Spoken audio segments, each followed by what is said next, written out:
Wem. And I'm Lewis. This is the Forest School Podcast. Let's go!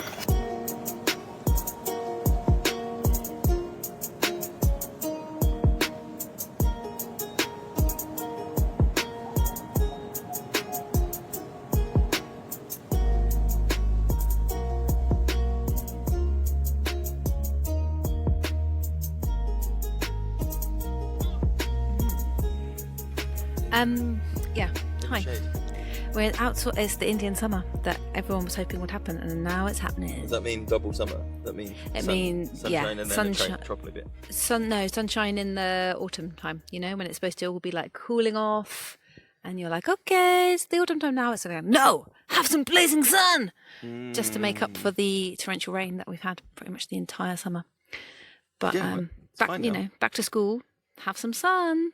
Yeah, that's nice. Sure, that's nicer than having to. My wife always tells people that we meet who are like, oh, we want to come to the forest school thing. She's like, you need to not start in January. They're like, oh, we're going to do it in the new year. She's like, no. You need to start in either the spring or the autumn. Do you think that the same thing will happen next kind of February, March, where we brought the water containers from our houses and they froze in the containers during the day? Because that has burned itself on my brain, and it's just good to remember those times when it is like 27 degrees Celsius as it's going to be this week. I'm doing ice baths now, so I'm going to be doing Wim Hof with the kids. Okay, excellent. Look forward to that. I'm going to grow my hair out as well. I'm going to grow the Wim Hof hair. Are you? Yeah. You're going to have a like ponytail down your back? But does he have that? It grows. It starts about 8 inches above my eyebrows. Okay. That's where my hair starts. Sure. So it's going to be real thin. Yeah. And nice. Down the back. Nice. We haven't put it for quite a long time because it's been summer holiday time and. Oh, we've been reading. We've been experiencing the world. We are back. Yeah, and planning lots of episodes. Mate, we've got authors booked in. We've got 3 or 4 books in the pipeline. We've got waffle chats. Yes. Just our own musings. It's almost. I might even press that button that makes it series 2. Oh yeah. Yeah. What button is that? Oh, on the anchor. So it'll be like, what's the first series? First series was 146 episodes, and series 2 starts. Is it any different? No. Is it? Let's just call it season 2. Yeah. And maybe a new logo. No. A new jingle. No. Exactly the same. What's new about the podcast? Absolutely. There's a different number. Yeah. If you look into one bit of it. Brilliant. Mate. Brilliant. So, do you want to talk about any? Should we just talk about what we're talking about? Can I talk about one of my minis? Okay. My mini sure. ones. Which of the mental mini topics? I've just been putting in our little repository of like, hey, here's an idea. The giggle response. Oh yeah. I really found that interesting. I was watching somebody who is like a gentle parenting advocate, and they were talking about how I know it sort of intuitively. They were talking about how like giggling is a stress response for children and adults like me, when it was like being overwhelmed and possibly in that position of being like told off, and the stress just comes out as a weird giggle. But the analogy that they used is also the flip side was like, you know how you cry when you're happy, and that is equally a like stress response. It's just a like pleasant. Yeah. Well, not that it's a stress response, but that equally the action doesn't match how you're feeling. But obviously, crying when you're happy is sort of accepted and a bit of a like, oh, that shows you're so happy. Yeah. But you would never go, they were so upset they started giggling. Laughing. Yeah. But maybe it's just one of those things that they're like, having that little bit of that nugget of information means that the next time I come across someone giggling in a stressful situation, you might see it in a different way and go, oh, okay. Yeah. That's a thing. That's a stress response. Take note of that. I was saying to you earlier that that's definitely something that I have and struggled with as a kid, because I can get told off loads, but when I did get told off, when something's really, the more serious something was, the more I would like grin and like laugh and like knowing that it was not helpful and that like Yeah. This is an inappropriate social response. And you just can't stop. Just can't stop. Yeah. Yeah. Very weird. Yes, I know people who do that too. Yeah. In my family. Oh, right. Who do it. Yeah. Yeah. I can see how it's infuriating from the other side. I know. Especially if you're like upset. You want to see some remorse. I know. And if you're upset and they're laughing at you being upset, that's really hard. Yeah. So yeah, that's quite a nice thing to think about, like educating other people as well, isn't it? Is to go like, actually, I know you're infuriated. It looks like they're laughing, but actually they're not laughing at you. They feel so affected by what's happening that's why they're doing it. It's actually the opposite of what it appears to be. Yeah. Yeah. Which does lead on to the main waffle topic. Because in the subject of times when I want people to feel remorse, I pose to you a thing that is going on with my family, I'm struggling with, or on a journey with, that also applies to work, which is finding that line, or finding the balance, the understanding between, on one hand, understanding academically that breaking things is sometimes the result of exploration play, and that it is never done with malice, and that it is not done that there is value in things being stress tested, and that destructive testing is part of the scientific method, and all these things, and I understand that. On the other hand, that urge, and the phrase I've started using in my home is that isn't built to be used like that, so it is probably going to break.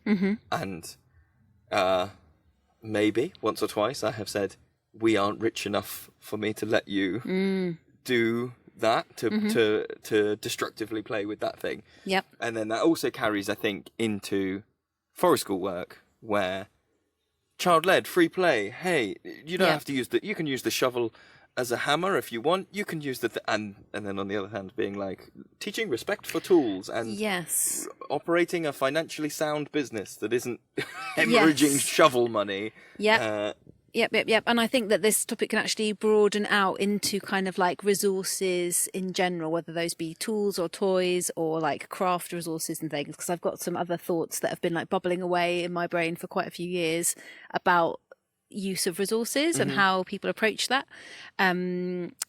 So yeah, like starting with this, like maybe something that ends in a destruction of a resource that maybe you weren't imagining was going to happen, or like a tool or a toy. So when this happens at home and you can see the players going in that direction, and you've said like it's not, what is usually the response? I'm really interested to hear like how your kids react to you saying those things. Are they like, oh, okay, cool, fair enough? Or are they frustrated, or do they carry on doing it without saying anything? Or I think each individual one, because the way, and this is probably similar to the relationship I've had with kids who have that type of need to play like that in the woods, is like individually, because that declarative approach to stuff is like embedded into how I speak now. So, do you want to just define that for anyone who doesn't know? So that it's not like, stop, you have to do that, this is bad, this is right, this is wrong, or even requests of like, can you stop? Please, can you stop doing that? Can you, sometimes I would say, please, can you stop? Yeah. But the majority of what I would say is that declarative stuff. So it is that thing of, that's not built to be played with. That's not built to be used like that. So that middle bit isn't going to be strong enough to take your weight. And leave it like that. And the response to that is never from any child really, because it's declarative, because it's not shaming and whatever else. It's just a statement of fact. That is not designed. And to that's take the that point much about weight. declarative language, isn't it? That then it's inviting the listener to then join the dots in their head to go, okay, they've said it's not built to be used like that, so maybe I should stop using it like that, or maybe I can suggest an alternative or whatever. So do your kids join those dots and then stop playing within that destructive way, usually? Yeah. Without any... It would be very rare that they don't. Yeah. And I think also, part of the declarative thing is that because it keeps people out of their fight, flight, fawn, freeze, it keeps them out of that reptilian response thing, because it's just declarative. It's just like, hey, that's not big enough. So there's never been an emotional pushback to that at work or at home. Yeah. But I would say it's more of the journey I'm trying to work on is like cumulative. So individually, hey, that's not going to be strong enough to take your weight. Fine. 30 seconds later, that thing also isn't big enough to take your weight. Yeah. 30 seconds later, that's actually going to smash this thing. And that's where the individually, that declarative response, and I'm talking about at home and at work now. Individually, those declarative interactions are not an issue. When they start to become, that's the only and we've had this conversation before where we've gone like, oh, actually the only interaction we're having with that person is telling them that they're going to break something. We need to assess that. We need to think about that. Yeah, and I guess that's where your observations as a forest school practitioner come into play, where you're going, oh, I've noticed this pattern of interactions. Yeah. So therefore, something about our approach or the environment needs to be adapted to meet that person's needs better. Yeah. Because that's not okay, actually, that's the only experience that they have. And clearly, if they are not individually emotionally reacting to the declarative statements about that's going to break, even if they're not doing that, they are continuing in that same kind of vein of behaviour. So there is clearly an unmet need there. Thanks to everybody that's rating and reviewing on Spotify and iTunes. It really helps us to find new listeners and share what we're doing with more and more people. And trying to identify what that is, I think, can be really tricky with that kind of play or behaviour, because it could be such a number of things. It could be the exploratory sort of play that you're describing. It could be a kind of sensory feedback need. It could be something about the actual sensory experience of that particular interaction with that resource that they're really enjoying. So, for example, like hitting something really hard, that to a kind of observer might look like they're trying to smash that thing. Actually, it's not about smashing the thing. It's about feeling the vibrations in their hand, for example, and that's what they need to do. Or it might be about the sound, or it might be about, testing, like stress testing the materials, like you're saying, and the effect, the cause and effect upon an item. And so those needs would have different kind of approaches, I think, in terms of what resources you might get out instead, or what kind of activities you might suggest or invite people to take part in. Yeah, I think there's something there which is like, I can tease it out. It's like, I think the go-to visualization of like destructive play is that like gross motor, whacking, jumping, snapping, doing whatever. There is also a type of destructive stress testing which is slowly fiddling and taking this thing apart, undoing all the screws in this thing, moving this over here. What happens if I gently bend this thing? Which picking the wax off of this candle. Picking the wax off this thing. But just to, I think, broaden the visualization from like resources being broken. I don't want to speak for anyone else, but like my go-to thing is like, oh yeah, like I said, using a shovel as a hammer. But there is equally like, oh, I'm just seeing if I can peel the screen case off your phone. I'm just seeing if I can fit or the bark off of this bench. I'm just picking the bark off this bench. I'm just seeing if we can like pull these screws out. And then can I add on to that? Yeah, go on. As well as those kind of needs that I've just described in terms of sensory stuff. No, but it's interesting because this is like, what are our triggery buttons about play as well, which is also really interesting. And I think everyone benefits from spending some time there in that uncomfortable place and examining why we feel these things. Spend enough time there, I think. My hope is to spend less time there. Because in addition to those kind of play needs, you might kind of have an umbrella about that, including sensory feedback and all that kind of thing. Are there also maybe sometimes some needs about attention and about testing out what is this adult's reaction going to be when I behave in this way, or I actually do have some emotional shit going on right now, and the way I'm getting that out of my body is to do this thing and to distract, which are all absolutely valid and possible. It might not just be from a kind of like innate sort of play need. Do you see what I mean? That thing of like not all behaviour is communication. Sometimes it's just behaviour, or sometimes it's just sensory seeking, or sometimes it's... Yeah. But sometimes it also could be, Yeah. Yeah, and I think that's something that is more challenging in groups that we've run with adults present because of the adult theatre element. And I don't mean that to like say, oh, adults make it harder. I just mean there's more to navigate if you're running a group, like when we run groups where it's us and maybe some volunteers, or you're in more of a place to go, oh, hey, this thing has these needs. I can declaratively say like, oh, the trees need that bark to do the thing. Trying to navigate that with more adults who are invested or feel responsible for someone's behaviour, or it's interesting. And I almost want to push the other way, in that I feel like sometimes I feel an onus for that, because so much of children's experiences are that thing of, that's going to break, this is not for children to play with, that's not a toy, all these things.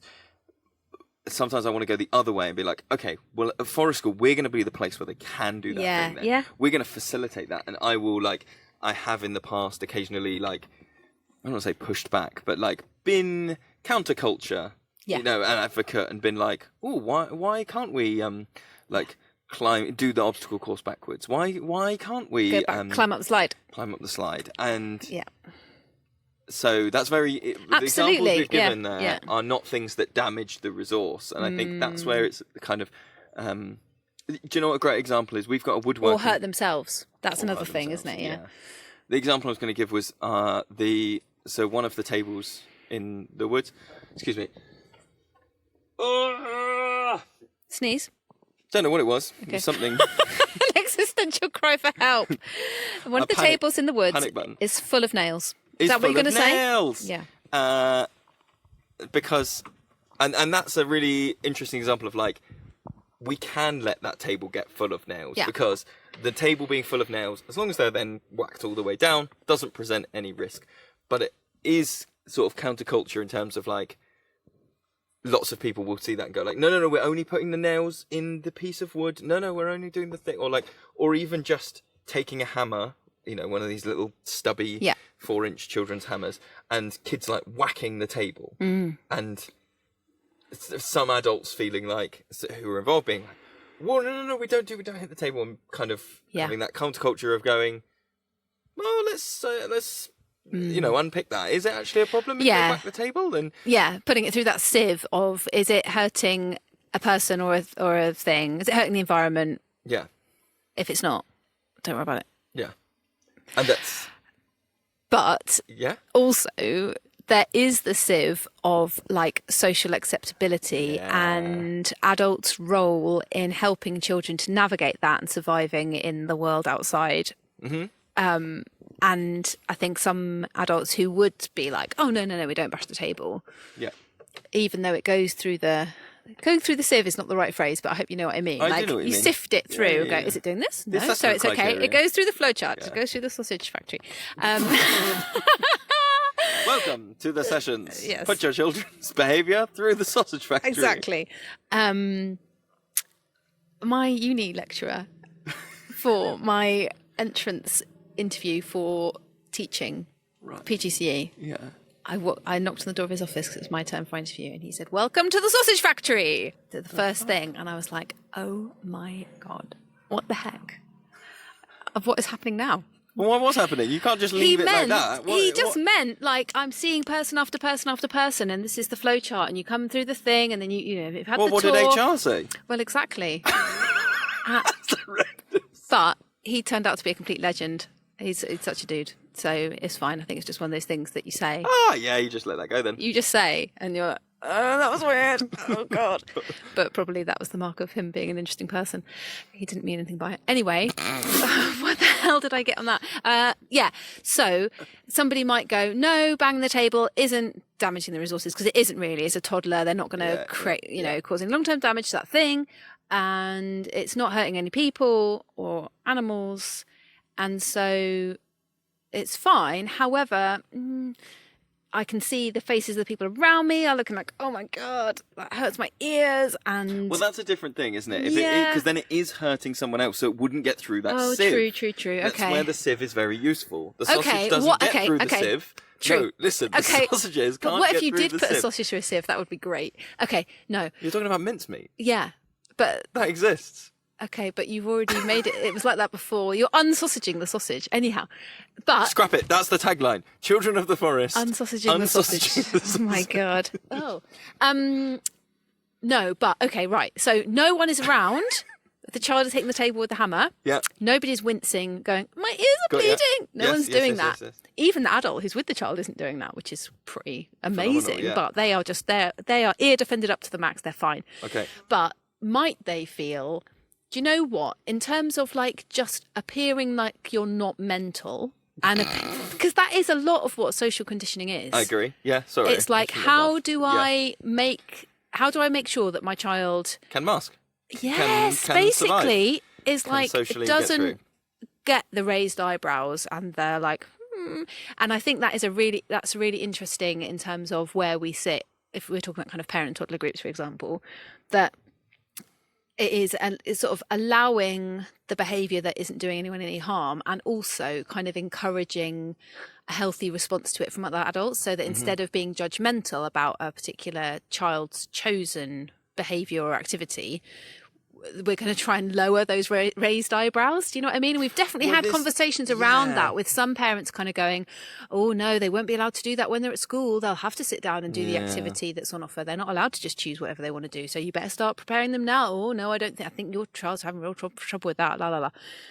And so I guess it's a two-way street in terms of like, it's that thing about being permissive, isn't it? It's like being permissive, being a kind of negative response to certain types of behaviour that some other adults might say, oh no, that's too permissive, and that therefore you're doing maybe the children a disservice because you are letting them run wild in inverted commas, or doing whatever they want to do without any thought. And so that's at one end of the spectrum, and the other end of the spectrum would be, you will sit down and do the activity like we say, and you only use things in the proper way. And the halfway house being like, your needs are met, and you feel that you're free to behave in the way you want to behave and play in the way you want to behave, but you're also able to kind of have open ears about consequences of maybe some of your behaviour. So like, that might break, or we can't replace that, and being able to adapt your behaviour accordingly. And maybe that's the kind of learning journey of these moments of tension. If we never had these moments of tension, then the learning wouldn't be happening, would it?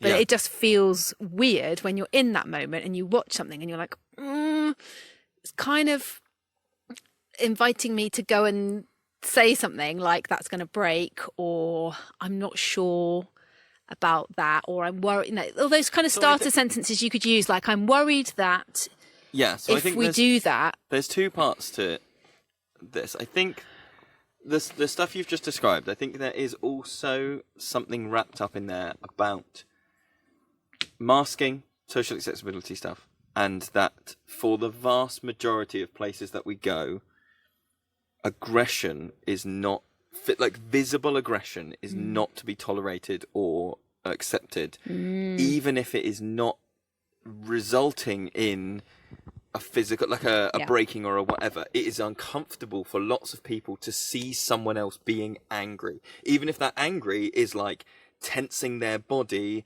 and shaking, right? That's not breaking a resource. That's not damaging, you're not hurting anyone. You're not shouting anyone.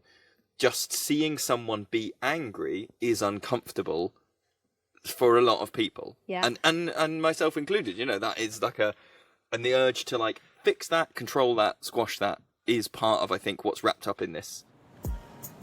You will never need to go back to mundane marshmallows ever again. My book, Forest School Cooking, covers everything from how to build ovens to cooking in new and exciting ways, and a whole load of easy and amazing recipes that your groups will love. Order your copy today on Amazon. Resource. So are you thing. including kind of behaviour that might be like stamping, smashing, all that kind of thing, but without that emotion, without that anger emotion? Going back to that kind of like, it's just exploratory that's what play. I think there's two different types of thing here. Okay. And then we have different, as adults, we have different responses to those two things. I think people would respond differently to someone stamping on a table in anger and stamping on a table singing "I love my new welly boots." But really loud. But they're doing the same damage to the table, but how you respond to that will be different because of how you're receiving that emotional information is different. And also the social expectations of like, oh, my child is stamping angrily on the table versus my child is singing a song on the stage. Same behaviour. The emotional difference is there. But do you still have it? So, and then I think there's another bit where you were going with these like leading sentences, which is like our roles, our responsibilities, the roles of the Forest School leader for your level 3 coursework, and how much or when you feel like one of your roles is to protect the resources for communal benefit. Yeah. So that's where you might then, I think, if it was something that you were like, this is a hammock and you are like about to take a pair of scissors to it, you might then go, I would go, I'm so sorry, I need to look after the hammock. Yeah. Because again, it's declarative, it's not about them. You go, I need to look after the hammock because this is something that we all use. And that's, so that, and I think that would be my scripting in a session. Yeah. It's then to take it into my other context, which is like my own children's things at home. It is theirs to break. Is it their thing? I mean, how freely did I give it as a gift? Did I give it as a gift? Did I give it as a resource? Did I, to what extent do you go, that is your, I'm picking stuff out of the air. This is not like, I'm not bringing up actual grievances, but that is your plastic sword. If you want to whack it into the patio and smash it, you are fully allowed to do that. Knowing as an adult with more emotional experience, you will be upset, you will be very distraught that thing, that's the thing, and then isn't I'm it? looking after you. Do I have to look after your emotional future? Exactly. At the Do I have to expense- look after future you, either from the sadness that you feel in the moment for when it's smashed, or like in 3 weeks' time when you go, "Where's my sword? Oh no, it broke." Yeah. And where's the line of like, "Oh, it's all just learning experience. It's learning by doing." It's like natural consequences, I but hate natural also just like so consequences. I hate it cruel, as an idea. so I'm cruel. sorry. I know, no, don't. I'm not saying it's good. I don't like it. It's that, yeah, exactly that. It's like, how far are you willing to make a child feel really, really upset in the name of natural consequences? And that's going to be different for a lot of people, isn't it? Do you think I guess it's about having that conversation, isn't it? It's about, and it is declarative to say, I'm worried that if this continues, this will happen. And it could be, I'm worried that you might feel upset if it was broken, and for them to have a moment and go, no. What you mean as just a check-in, like before we go any further? Yeah. I just want to lay out what might happen, so that we can make an informed choice. Exactly that. And is it worth it? And you would have to go for that conversation. I think you would have to go into that willing to hear. Yep. Yeah, exactly. Well, you couldn't do that as a manipulative tool to be like, I'll get them to think about this. Yeah, you're going to and be then upset they'll if say you break no, that. You have to be ready for them to be like, exactly. And you can only do that if the resource is genuinely theirs. Whereas I think that thing, or it's consumable, or it's like. Well, I was just thinking about consumables, because a tricky moment for me a lot of the time, and something. So I didn't think mean consumable. I meant easily replaceable, renewable. Or renewable or something. I meant something. You know the word of it. Can I drift on to consumable resources in groups? Can I offer something slightly before? Because I Yes. think it leads into natural consequences and consumable resources, which is I was trying to think about whether in the woods, so not necessarily resources in terms of tools, but resources in terms of like building projects, play spaces, play constructions, swings, all these things, that there's some understanding with those sort of built things that they have a half-life. That the table that is full of nails is not supposed to last forever. It will be a community project to rebuild the table every 5 years, every 10 years. Or the fire pit, it's a different thing to, like, so our fire pit's like raised up and it's got cob and it's got clay and stuff. And like, if someone whacks it with a stick, I would respond very differently if we had like marbled the fire pit in and that was it. And, you know, but as it is, you might go, okay, if we do that loads, it's going to need replacing sooner. That's maybe something that is a bit different about doing forest school as opposed to the other end I can imagine would be like an indoor early years setting. Everything's been like laid out. All the resources are like very well cared for. And you might not have anything that you replace and rebuild in intervals, because you're like, these are the resources. We're just going to keep these resources. They keep going. These are the resources for 3 to 4 year olds. If we don't break them, we don't have to buy anything next year. We don't break them, we don't have to buy anything the following year. We don't break them. Whereas in the woods, there's like natural attrition. You sort of accept, and maybe that's it. You like accept a higher level of like rough and tumble play, wear and tear on a lot of things. And there's a lot less washing. There is, though. You know, like a lot of the resources they're designed to live outdoors and be dirty all the time, whereas a lot of the resources I think that other people might use will require, you know, it's like, it's fine that there's a grasshopper. There's a grasshopper, or it might be a cricket actually. I don't know the difference between a cricket and a grasshopper. I think it's a cricket. They might accept that, yeah, you can drive the toy tractor through the mud, but I am going to have to spend some time washing at the end of the day to do that. Do you think forest school than we would? Do you think forest school sites are more? Do you know the broken window fallacy? Yes, I do. Do you think forest schools are more at risk of the broken window? For people that don't know, the broken window fallacy is that thing. Was it an actual study? I don't know. It's like if there is a broken window in a space, people are more likely to litter, break another window. Yeah. Because it's already trashed. It's already trashed when you get there. Yeah. As opposed to something that looks pristine. Do you know what I think? I think, and this, I've made some notes. No? Yeah, you do. 100 and something episodes in. So, forest school is such a weird environment for most people nowadays. It is. They go there and they're like, I actually can't get the measure of this place. Okay. It's such a weird space because learning what's expected and acceptable and just, you know, how you behave in this space, I think for some people takes a long time, because in one way it looks trashed because it's just like bum and sticks for a lot of the time. Sticks. And that's just nature, right? Like that's however you lead your sessions or whatever you do with your space, it's going to look like bum and sticks at some point. Yeah. So therefore it looks just like, oh, well, it's trash already, so flipping trash it more, smash the thing. But it isn't, because it is crafted by the practitioners in whatever way. This is the acceptable level of bum and sticks. Exactly. Any more bum and sticks is wrong. Any less bum and sticks is not right. Yeah, man. So that might look like a pile of old butthole, but actually that is the fire pit that took quite a long time to build with layers of sand and the logs and blah, blah, blah. But I know it looks like a pile of shit to you because it's just covered in mud. And the mud is dripping down the sides and a bit of the sand is sprinkling out. You don't know how fun it was to make, though. You don't know the empathy and the joy and the experiences that have gone in. And so I can hang upside down on the thing. No one's telling me not to.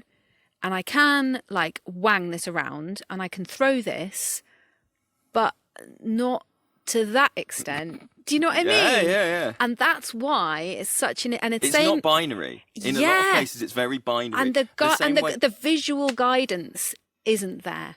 Like, if you're in an indoor... We're so used to indoor spaces. Yeah. We're used to, like, a school.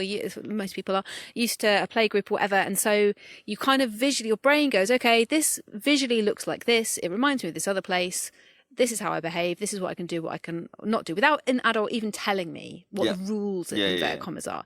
You get to forest school, it's like some flipping weird halfway house of bum and sticks, nature, do whatever the hell you want, and actually very Extreme empathy meticulously, and kindness and respect. yeah, and like, meticulously crafted, thought about, considered play spaces that ours look is- like bum and sticks. that look like bum and sticks. So what are you supposed to do? Are you supposed to smash the place, or are you supposed to not? Like, and I think for some people, and if you think about learners we've had, especially people who've been for the first time, who are maybe a little bit older, Yep. maybe come to a holiday club for the first time, and then trying to find out where that weird flipping liminal, ephemeral boundary is about, like, okay, but what am I expected to do Yeah. here, and how much respect am I supposed to have? And that's another thing we haven't really talked about yet, but that is another kind of thing that you might hear, like an adult kind of guiding a child about how to behave in a certain way, would be about like respect for things, Yeah. and like when that is meaningful and when that's just a weird sentence that we've grown up with. Yeah. Yeah. That is yeah, just yeah. like, oh, you should respect the thing. Like, why?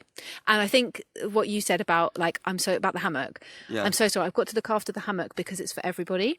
And Yeah. even people that maybe you've never met before, but other people who come on different days. I think that is really key to it, because also I always have this like, and that's the learning. Do you know what I mean? Rather than just this weird, nebulous, meaningless respect for property, like, Yeah. because why? Especially in forest school, like I can see it if in a more human-made Yeah. space, respect for things is just a useful, socially acceptable quality to learn, isn't it? As a human in our society, that is a thing that we value, is respect for things.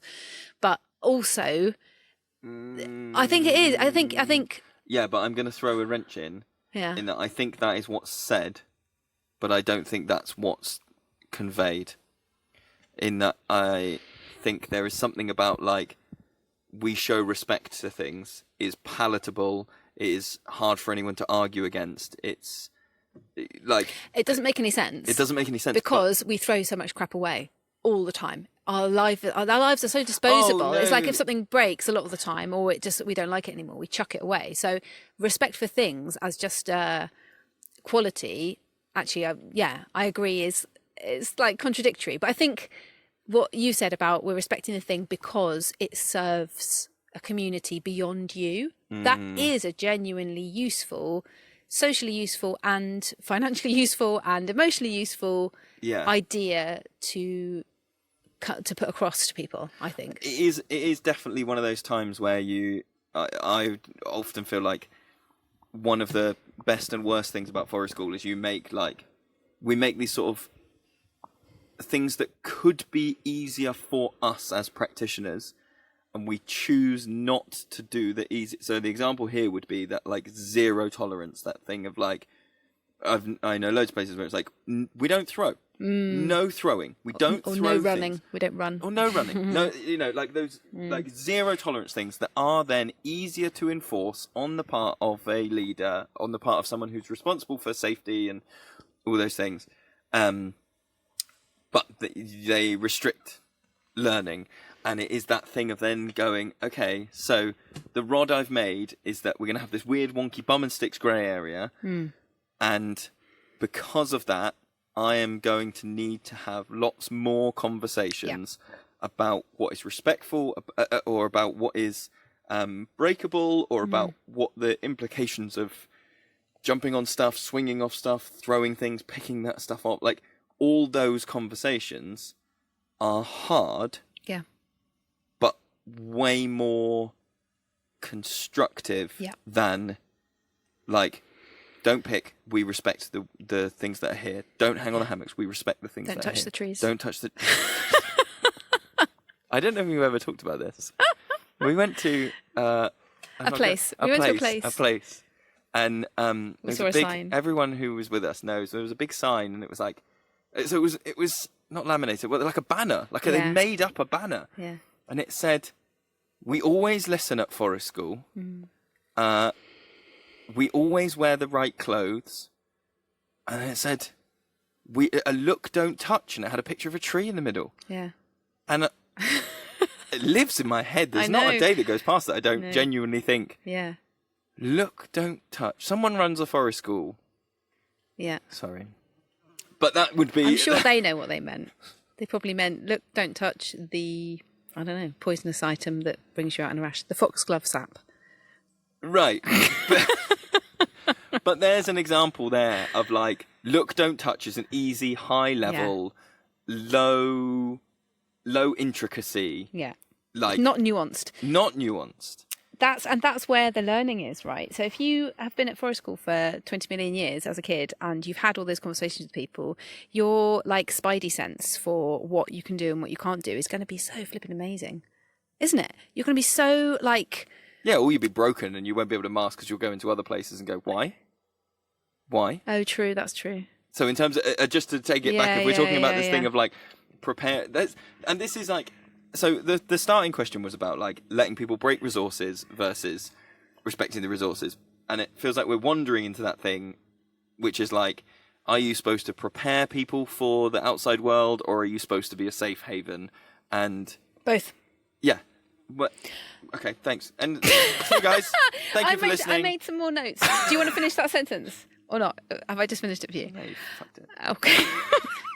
One of my notes was that it reminded me of It's Okay Not to Share. There is a bit in there about stuff being like, she doesn't use this phrase, but environmentally appropriate. So being able to go to your child, I know that we behave in such and such a way at this place, but at this other place, we're not going to be able to do that. Mm-hmm. And that's again what I mean about it being nuanced is like, you know, being able to learn the difference about what's appropriate where, if possible. And my other note was that there is another element to this forest school thing and like watching somebody engage with resources in a way that might end up the resource getting broken. Yeah. Is that a lot of the stuff is personally made by you. Yeah. Or by me or whatever. Usually you if it's like a bigger thing. And then there's that level, or the kids. Or a kid that's not there anymore. And we are carrying this like community baggage, history that is like, I remember, you don't know how hard it was for that person to build that thing. And it took them months and like, and you have to unpeel all those layers and go like, but it doesn't mean anything to you. I know. It's just a like bench to you. And and in the same, I have to let it be. I know, and in the same way, like this must have happened because otherwise it wouldn't have popped in my head. But I don't have personal memory of this. But for as an example, you decide that a group like shows some interest in making puppets, and you're like, okay, cool. The level at which they can engage with making puppets is maybe if I create quite a few blanks, like a spoon blank out of wood, and they can decorate those or use them. And actually, what they use them for is wanging them into the brambles. Yeah, and you're like, that might be really great for you. I spent like 3 hours making those spoon bags. And how do you respond in that way? Like, do you preemptively get these resources out and go, these are my resources, but they're very precious because I spent time on them, so you must only use them in this way? Or in a kind of more, like, less harsh way of doing that?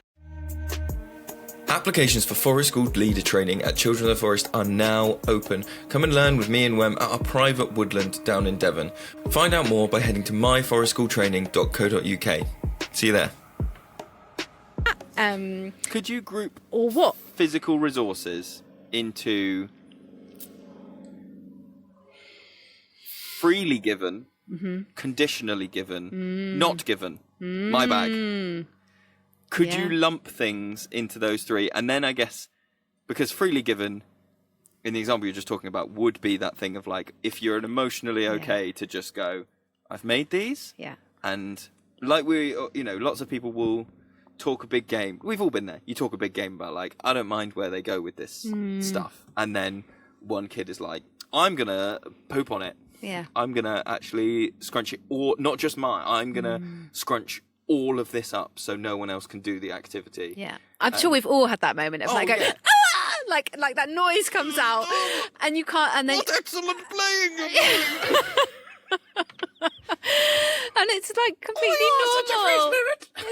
It's so normal to have that personal response, especially because we've made these resources, sometimes you might make it, just not you, but one might make it because we've got a little unmet play need in there and we just really enjoy doing it. And we enjoyed making those things and we enjoy imagining where they might go with it, but it's really our play, Like I've just made a load of cloaks. Yeah. And I think, if I'm being totally honest, 80% my own need. Yeah. You just want to see them all wearing cloaks. I just want to see them like hobbits. I just want to make, but I really enjoyed making the cloaks. Yes. I learned how to do a bobbin. Yeah. Like I could wind the bobbin. Yeah. Like I can do a bobbin on a sewing machine and I can do it anyway.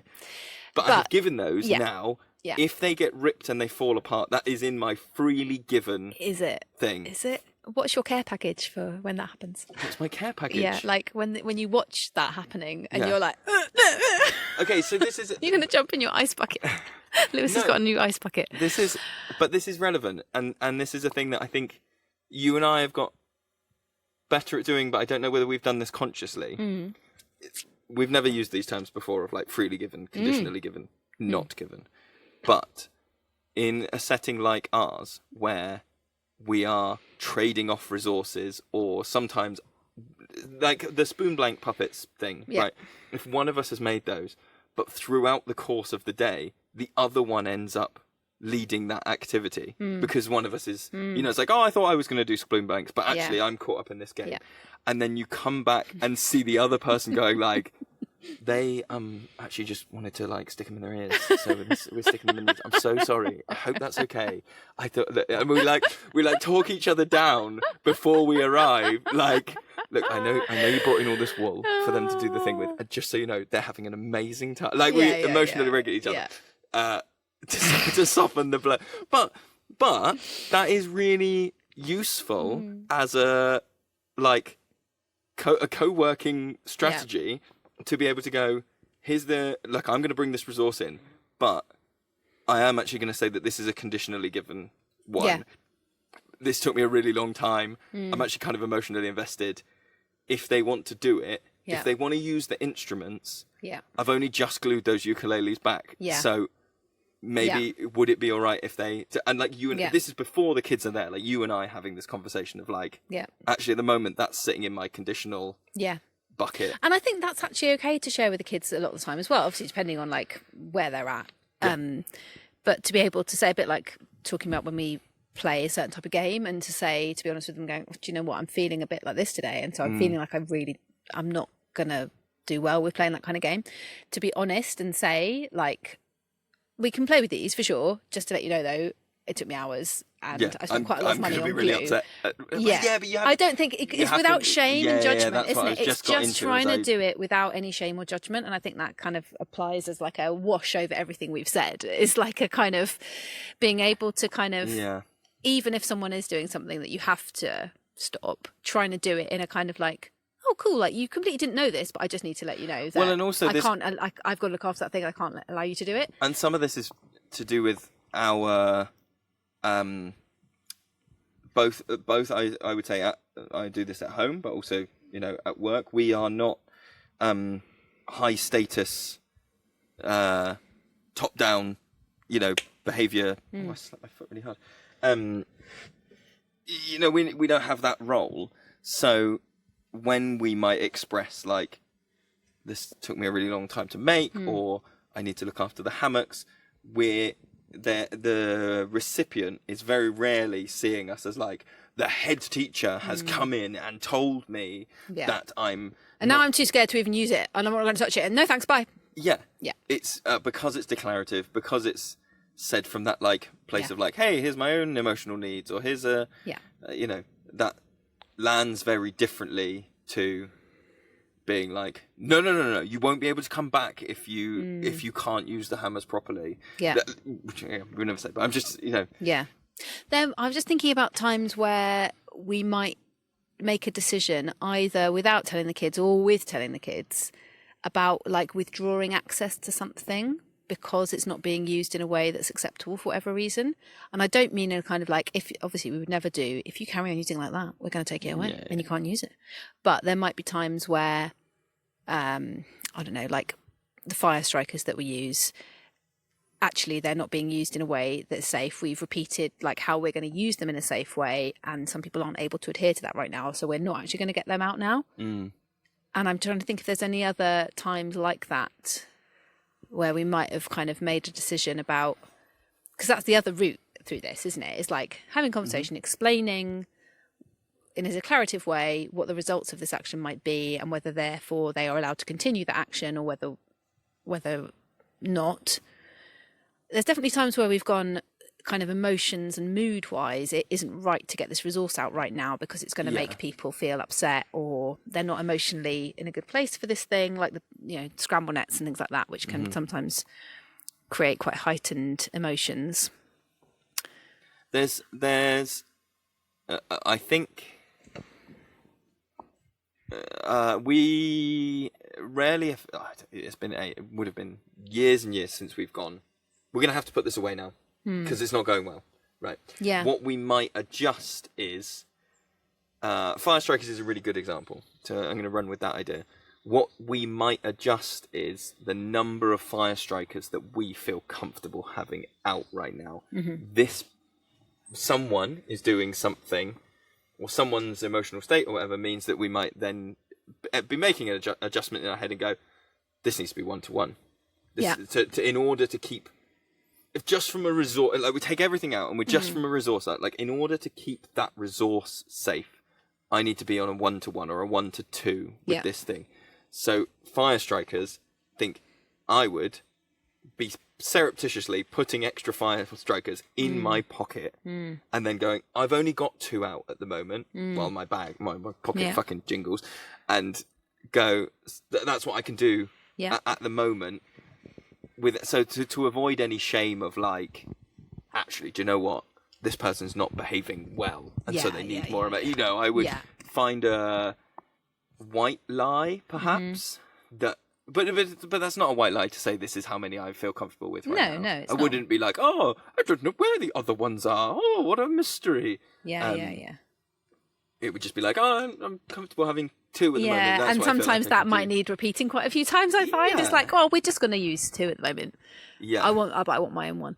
We're just going to use 2. Yeah. Just for now, we're just going to use 2. I've only got the space to do 2. I've only. Yeah. Like, so I think that's where we would, or maybe just go, let's not make that visible. Like, scramble nets is a good example where we might go, let's not put it on the board. If it comes up, we can have a discussion about this, or we can do whatever. But if it doesn't come up, let's not make it a thing. Let's just... Yeah. And it's out of sight, so nobody walks past and goes like, oh yeah, the scramble net, let's get that up. And there might be times where somebody might request something and we make a kind of, I'm going to call it a risk assessment because it's like a dynamic risk assessment, even if I'm just thinking about like emotions, or I'm going, oh, right, what time is it? That would mean the resource would be out for 7 minutes, and then the emotional fallout from having to put it away, that kind of risk assessment, I mean. That somebody asks for something, and sometimes I think we would be honest about our thought process there, and we'd pause and like work it through like in front of them and go, oh, I'm just looking at the clock and I'm actually thinking, by the time we get that out, by the time we get 2 or 3 minutes, yeah. And then sometimes we wouldn't do that publicly because that might make somebody feel shame or judgment. So, I'm just thinking about little Bobby Blue and how he's quite upset today. And if he goes on the net, he might have a meltdown and so on. Therefore, I'm not going to do that. That would not be appropriate. So there might be some other white lies in inverted commas that might be a little, just like a, Yeah. Do you think we have ever... I'm sure we have, I just can't think of a specific example. Been in a scenario where somebody, for social and emotional reasons, needs a win. So like I was going back to at the top of this podcast where I was like, you realise that like more than half your conversations with a certain person might be about like correcting their behaviour, declaratively correcting their behaviour, and you can feel that they are near the edge of what they are able to handle, and then they ask for a resource that is going to need more of those comments from you. It's going to need you to be like, we've got some little mini pickaxes. Yeah. They're, little half-sized diggy ones, and there are sometimes where someone is like, they've already been, we've kind of had conversations about like maybe the hammocks or the other, and they're like, I just want to go digging. And we go digging. I'm just gonna, I'm gonna need to, you're not going to get a win out of this. And you haven't got it in you right now to do this collaboratively between me and you. Yeah. I do, and I think we've wandered into this thorny area right now of like the kind of minute-to-minute decisions and judgment calls that we make as practitioners all the time, and this is why this job is so exhausting. Like anyone who goes from the outside, that job just must be just so lush. You're just playing with kids outside, like even on a beautiful sunny day in the woods where it is. Those are the kind of decisions you're making all the blinking time, and that's why it's so exhausting. Partly, don't you think? Because all of that is like in the background. Yeah, I agree. I totally agree. And that is, but you're doing that whilst also keeping half an eye on the people over there doing that thing. And this is why I don't think you can do it. I think it must be so hard to constantly be doing short-term provision because everything we've described, every conversation we've talked about in the last however long we've been chatting is like too long. Is easier in a long-term setting, and easier to get to know the person, or to get to to go, well, we've got time for that next time, or let's work up to that, and that is extra knackering if you're also trying to get a read on people and you're not familiar with each other, and that is. Do you know what? I've still got loads more to say, but I think it needs to be a part 2. Yeah. Can we do a resources part 2 in a minute, which is going to be slightly more about like, I want to talk about using all of something. Consumable resources. Yeah, and all that kind of stuff. Can we do that? Yeah. Thanks. Before we go, massive thank you to everyone. I don't have the Patreon list in front of me. No. Oh, no. Do you know what? Here we go. Look, I'm going to go home and I'm going to record it. I'm going to put it in right now. So thank you to...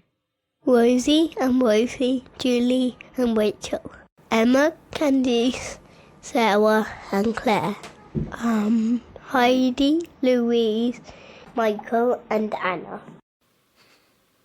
Wow! What a great list, Lewis. You read that out perfectly. And the song was excellent. I can't believe the song. I'm gonna slightly put you on the spot. Are you? Yeah. Why? Because I'm going to say that in the next, not this next part that we're going to do, but the one afterwards, I've already got a song for Song Wars. Have you? Oh, is it the one I've heard? Or is this a new one? I've got a song about Wet Rope. Oh, okay, great. Okay. You do not have a song yet. No, I've started a song twice and not been happy with it and given up. We will record Resources Part 2. Okay, cool. There may well be a Song Wars. Okay. Thank you, everybody. Lush. Bye. Bye-bye. Bye-bye.